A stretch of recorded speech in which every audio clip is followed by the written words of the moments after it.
नमस्ते एंड जय Hind. Mumbai Indians IPL की सबसे सफल टीम मुंबई इंडियंस, 5 बार की टाइटल विनर्स मुंबई इंडियंस, ऐसी एक टीम जो कि एक परिवार की तरह थी, एक परिवार की तरह सब प्लेयर्स को एकजुट रखकर खेलती थी।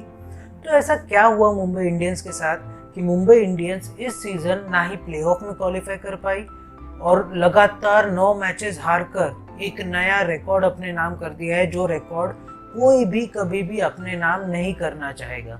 तो क्या क्या प्रॉब्लम्स रही मुंबई इंडियंस की इस सारी जर्नी में, किस वजह से मुंबई इंडियंस इतनी ज़्यादा डाउन हो गई है और किस वजह से मुंबई इंडियंस इतना स्ट्रगल कर रही है आईपीएल 2022 में, उसी के बारे में आपसे बात करेंगे। आप बने रहिए, देखते रहिए एक्सपोजिंग स्टार विद शांतनु।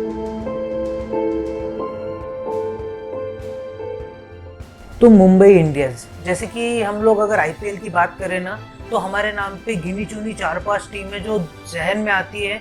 भले आरसीबी ने एक भी टाइटल ना जीता हो, बट एक बहुत बड़ा बैगेज कैरी करती है आरसीबी, बहुत बड़ा फैन बेस है इनका। इसके अलावा सीएसके हो गई, फिर इसके अलावा मुंबई इंडियंस हो गई, और चौथी जो है वो है KKR. Just because Shahrukh Khan उसको ओन करते हैं, इसलिए वो ज़्यादा लाइमलाइट में रहती है। पर इस आईपीएल 2022 में ऐसा लग रहा है कि मुंबई और सीएसके, जो दो सबसे सफल टीम्स है आईपीएल की, वो प्लेऑफ में क्वालिफाई नहीं करने वाली है।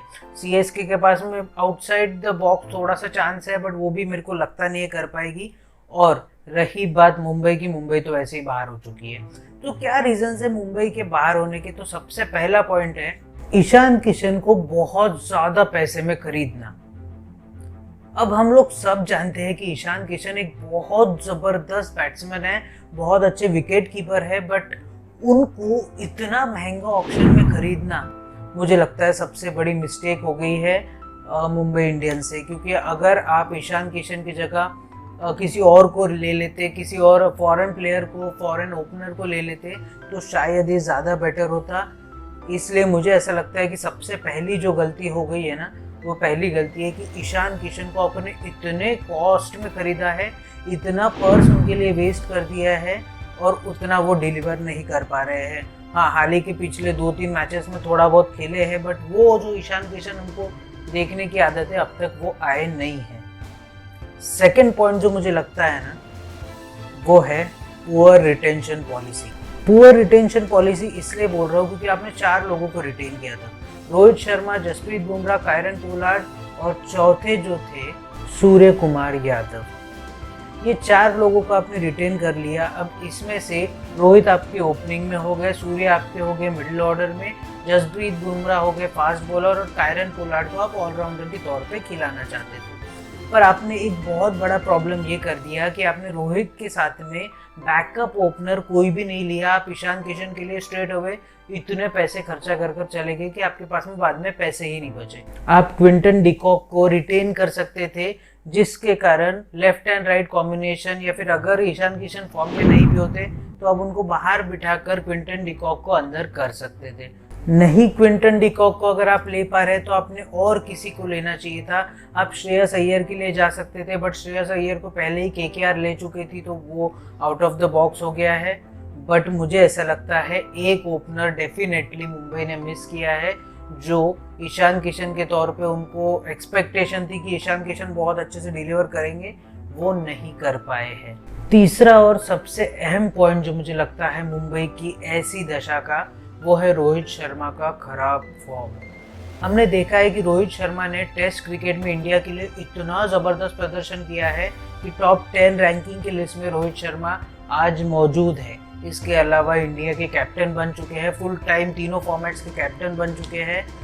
वो प्रेशर अलग होता है, और यहाँ पे रोहित शर्मा T20 में या आईपीएल में बिल्कुल भी अपना फॉर्म दिखा नहीं पाए।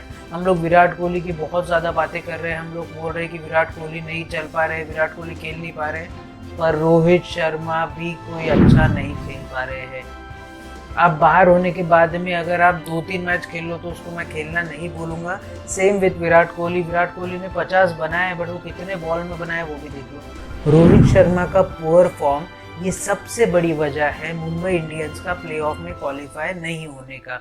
और सेकंड जो पॉइंट इसी के सब पॉइंट जो मुझे लगता है वो है कि जसप्रीत बुमराह का बहुत ही खराब प्रदर्शन या बहुत खराब फॉर्म। हम लोग जानते हैं कि जसप्रीत बुमराह जैसा bowler once in a decade आता है, मतलब एट विल आपको यॉर्कर मार के दे सकते हैं, एट विल वो बाउंसर मार सकते हैं, एक अनऑर्थोडॉक्स एक्शन है उनकी। पर जसप्रीत बुमराह जो हमको देखने की आदत है ना, वैसे जसप्रीत बुमराह नज़र नहीं आ रहे हैं। मतलब जो लेवल की उनका जो ये है स्टैंडर्ड, वो स्टैंडर्ड को वो मीट नहीं कर पा रहे हैं। तो जसप्रीत बुमराह का पुअर फॉर्म बहुत ज़्यादा हर्ट कर रहा है मुंबई इंडियंस को भी। चौथा पॉइंट जो मुझे लगता है वो है जोफ्रा आर्चर को महंगे में खरीदना। मैं ये नहीं बोल रहा कि जोफ्रा आर्चर की वर्थ उतनी नहीं थी, बट जब आपको पता था कि जोफ्रा आर्चर इस सीज़न के लिए अवेलेबल नहीं रहेंगे, तो आपने उनके बैकअप में या फिर आपने जसप्रीत बुमराह के साथ में कोई कंधे से कंधा मिलाकर चलने वाला एक भी बॉलर नहीं रखा। आपके पास में है डैनियल सैम्स, जो कि ठीक ठाक सी बॉलिंग करते हैं, बहुत अच्छी नहीं कर पा रहे हैं। हालांकि वो लास्ट ओवर उन्होंने डाला, बट वो बाहर होने के बाद में फॉर्म में आके कोई मतलब है नहीं। हाँ ठीक है, एक बूस्ट मिल जाता है टीम को, ऐसा लगता है कि टीम सही डायरेक्शन में जा रही है, पर नहीं यार। मतलब जोफ्रा आर्चर पे इतना ज़्यादा इन्वेस्ट कर दिया और उनको आपको मालूम है कि वो इस सीज़न में आपके लिए नहीं खेलने वाले हैं, फिर भी उनके पीछे भागना, उनके पीछे हाथ धोकर पड़ जाना, ये मुझे लगता है कि मुंबई इंडियंस ने बहुत बड़ा ब्लंडर कर दिया है। इसके अलावा पांचवा पॉइंट जो मुझे लगता है ना, वो है poor auction strategies. Poor auction strategies इसलिए बोल रहा हूँ क्योंकि इस बार का अगर आपने ऑक्शन नोटिस किया होगा तो हर बिड आकाश अंबानी जहीर खान के कंधे के ऊपर में हाथ रखकर ये सारी बिडिंग कर रहे थे, जबकि हर बार हम लोग देखते हैं कि नीता अंबानी खुद इन्वॉल्व होती है ऑक्शन में, और नीता अंबानी को इतने सालों से एक्सपीरियंस है ये टीम को चलाने का। नीता अंबानी के ही स्काउट्स थे कुछ लोग जिन्होंने हार्दिक पांड्या, जसप्रीत बुमराह, इसके अलावा कई सारे जो नए नए टैलेंट्स को ढूंढ कर लाया था। आकाश अंबानी करने में वो नाकामयाब रहे हैं अभी तक। मैं ये नहीं बोलूँगा, डिवाल्ड ब्रेविस बहुत अच्छा उन्होंने स्काउट किया है, इसके अलावा भी कुछ है जो लोग उन्होंने अच्छे स्काउट किए, पर आकाश अंबानी से बड़ा ब्लंडर ये हुआ है कि उन्होंने ईशान किशन को बहुत महंगे में खरीदा, कायरन पोलार्ड को रिटेन कर लिया, जबकि कायरन पोलार्ड खुद इतने फॉर्म में नहीं है कि उनको आप रिटेन कर सको। आप उसके जगह ईशान किशन को रिटेन कर सकते थे, बाद में कोई ओपनर आप सिलेक्ट कर सकते थे। कायरन पोलार्ड को आप ऑक्शन में जाकर भी खरीद लेते तो आपको सस्ता पड़ता था। तो मुझे लगता है कि नीता अंबानी ने जिस तरीके से ऑक्शन की पूरी बागडोर अपने बेटे आकाश अंबानी को दे दी, वो सबसे बड़ा ब्लंडर हुआ है इसमें। इसके अलावा छठवां पॉइंट जो मुझे लगता है वो है weak middle order. Mumbai Indians का जो मिडिल ऑर्डर है, जब से डिवाल्ड ब्रेविस आए तब तक तो ठीक लग रहा है, बट उसके अलावा इंडियन प्लेयर्स में सूर्य कुमार यादव आने तक के आपका मिडिल ऑर्डर इतना वीक था, क्योंकि पहले 4-5 मैचेस तो सूर्य कुमार यादव खेले ही नहीं, तो आप वैसे ही क्वालिफिकेशन से बाहर होने की कगार पे तब पहुंच चुके थे। तो मिडिल ऑर्डर इतना वीक हो गया था मुंबई इंडियंस का कि उन्होंने कोई भी मिडिल ऑर्डर बैट्समैन खिलाने की जहमत ही नहीं उठाई, या फिर ऑक्शन में खरीदने की जहमत नहीं उठाई।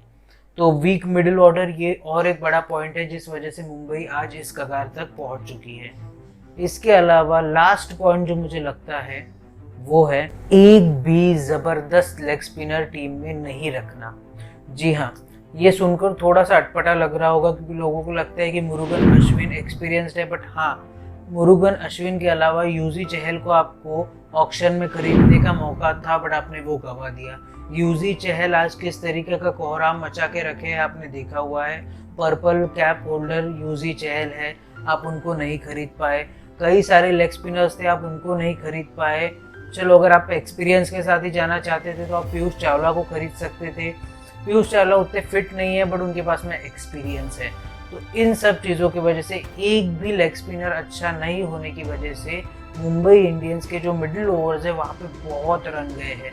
मतलब पहले के उनके जो मिडिल ओवर्स हुआ करते थे ना, उस पहले के मिडिल ओवर्स में राहुल चहर विकेट निकाल के देते थे। इसके अलावा उनको कई सारे स्पिनर्स थे, कृणाल पांड्या बॉलिंग करके दे देते थे। इस बार ऐसा कुछ भी नहीं है मुंबई इंडियंस के पास। और एकदम लास्ट, इसके पहले लास्ट बोला था, एक बोनस दे रहा हूँ, वो ये है कि हार्दिक पांड्या को मुंबई इंडियंस ने रिलीज कर दिया। सबसे बड़ी गलती की है कि हार्दिक पांड्या को मुंबई इंडियंस ने रिलीज कर दिया।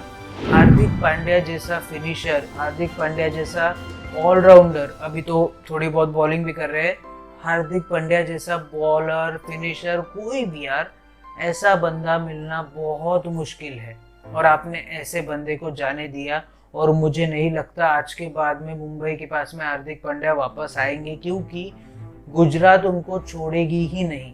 गुजरात उनको पकड़ के रखेगी, कैप्टन बना के रखेगी। जिस तरीके से सीएसके ने धोनी को पकड़ के रखा है, वैसे ही हार्दिक पांड्या का हाल होने वाला है कि वो मुंबई में कभी वापस नहीं आ पाएंगे। ये और एक बड़ा ब्लंडर हुआ मुंबई की तरफ से। इन सब चीज़ों के चलते मुंबई प्लेऑफ में पहुंचने से वंचित रह गई है इस साल। आपको क्या लगता है, ये जो मैंने सारे पॉइंट्स गिनाए, ये पॉइंट्स सब सही है या गलत है? आपको क्या लगता है, ये पॉइंट्स में और कुछ ऐड करना चाहिए था, या फिर मैं कहीं पे कुछ गलत हूँ?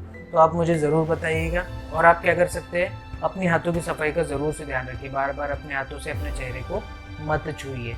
इसके अलावा सोशल डिस्टेंसिंग का ध्यान ज़रूर रखिए, मतलब अपने में और अगले में कम से कम 10 से 12 फीट का अंतर ज़रूर रखिए। इसके अलावा भारत में बनी कोरोना वैक्सीन कई प्रक्रियाओं से गुजरने के बाद आप तक पहुंच रही है, तो जब भी आपकी बारी आए कोरोना वैक्सीन ज़रूर लगवाइए। इसके अलावा जब भी आप अपने घर से बाहर निकले, अपने चेहरे को फेस मास्क से कवर करना ना भूलिए। इससे आप खुद की भी रक्षा कर पाएंगे और औरों की भी रक्षा कर पाएंगे। इसके अलावा अगर लाइफ में कभी आपको लो फील हो, कोविड की वजह से आपकी जॉब चली गई हो, आप पे इकोनॉमिक क्राइसिस आ गई हो, या कोई भी आपको प्रॉब्लम हो, तो इसके बारे में अपने घर वालों से बात कीजिए, जानने पहचानने वालों से बात कीजिए। डिप्रेशन में मत जाइए, डिप्रेशन को मार के इंडिया से भगाइए। और अगर मेरे पास में और भी कोई टॉपिक आता है तो उसके ऊपर मैं एक वीडियो बना दूंगा। तब तक के लिए आप बने रहिए, देखते रहिए एक्सपोजिंग स्टार विद शांतनु।